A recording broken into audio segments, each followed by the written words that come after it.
we are happy with this result. Quite obvious. It will give us even more belief, but we also have to see under our eyes that we have to work good. We have to invest a lot. And if we want to be successful, we have to improve much more than we are now. About the first goal, a lot will be talked about offside or not. What's your opinion on it? Rashford is offside. Bruno Fernandes not.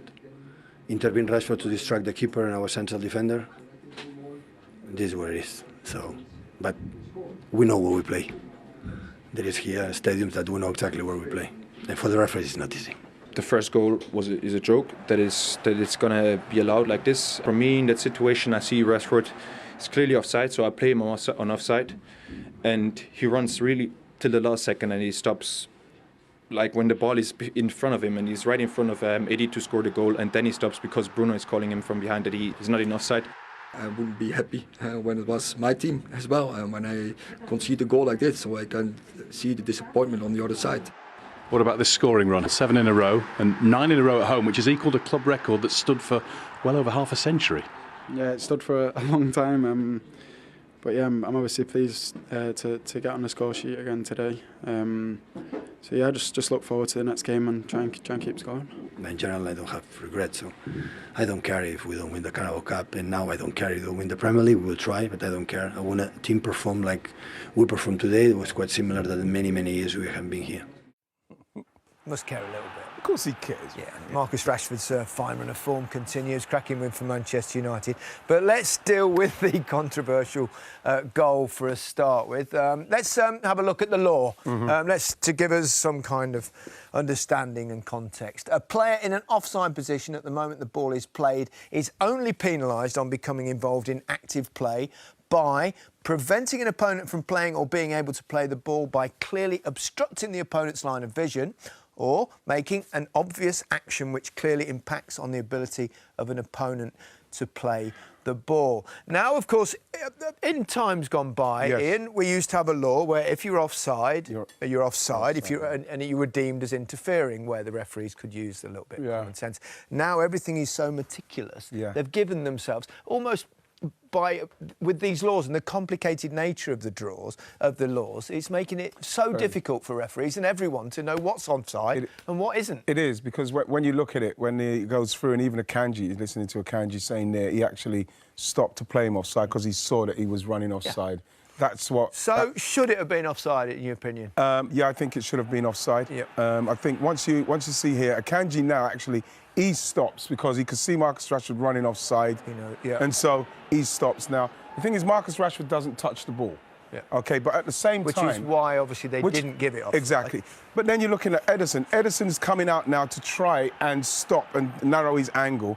Then all of a sudden, here comes Bruno Fernandes, who's onside. So... You just think is he interfering? It's kind of an unwritten law, Rose, the refs, that says it's not physical contact. Yeah, but he's interfering because, firstly, Akanji's tried to play him offside, and Ederson is going to try and save the stop, so he's interfering. So with the referee did eventually flag, and so the referee's assistant did eventually flag. The referee goes over to him, they have a conversation. But Ederson thinks Rashford's going to shoot. Exactly. Now all of a sudden Bruno's come out of nowhere. But I can't understand why the assistant referee is flagged there, because, like I said, Rashford hasn't touched it. Bruno's come in and touched it, but Rashford has taken all of everybody's attention. It's a shocking decision. Let's be honest. But it's an understandable decision because of the nature of the way the laws are now written. They're so complicated. The nature of it. Me as a defender, if someone's there, you're playing up front, you run offside. I'm constantly adjusting my position towards where you're going to be. So I'm not worrying about anything behind me. I'm worrying about you. If you're offside... we're not bothered about it. We're not bothered. You're thinking, well, you're not doing your job. You're trying to keep a high line, which is an art in defending. So now they're stopping you from doing the defending. I can't understand how you can possibly say that Rashford was not interfering.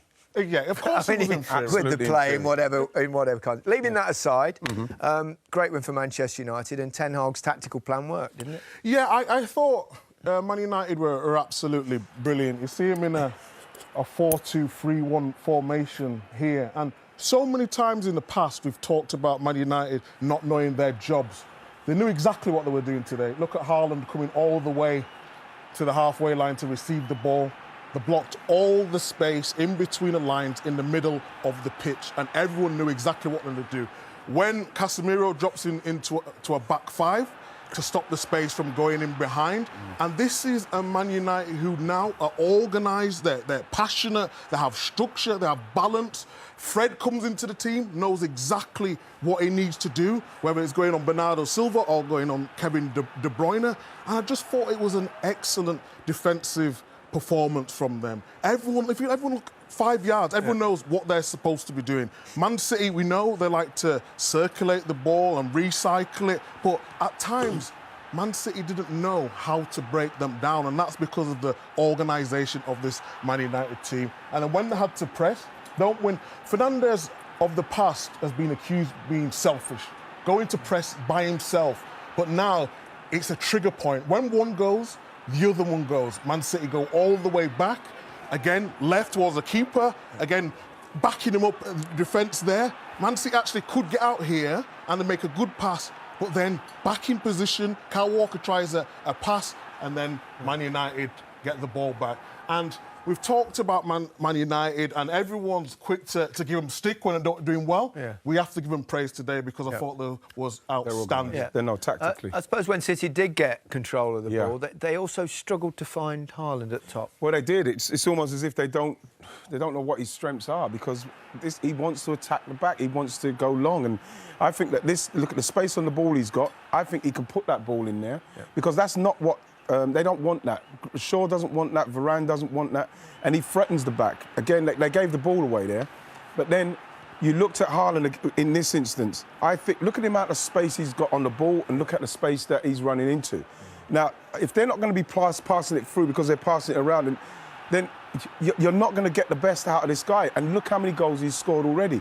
That is his strength, what he does there. I think, again, look, he's off. He's committed a defender. He's in that space, and they failed to pass it in there again. And I'm thinking that they're missing a massive trick. Look, Kevin De Bruyne could play it into him again there because he's made a run, and he could still get it. He doesn't get it. And this was happening all day. People are talking about not having many touches. He doesn't need many touches if you play him the ball when he's running in that direction. Look, watch him here. Look at the space he's got on the ball here. Yep. That is perfect for him. Didn't happen. Didn't get the ball. Didn't go for it. It's a poor ball to him. It's a very frustrating day for him, and they're going to have to start using him like that in games like this. Fewer shots on target any game this season in the league. So there you go.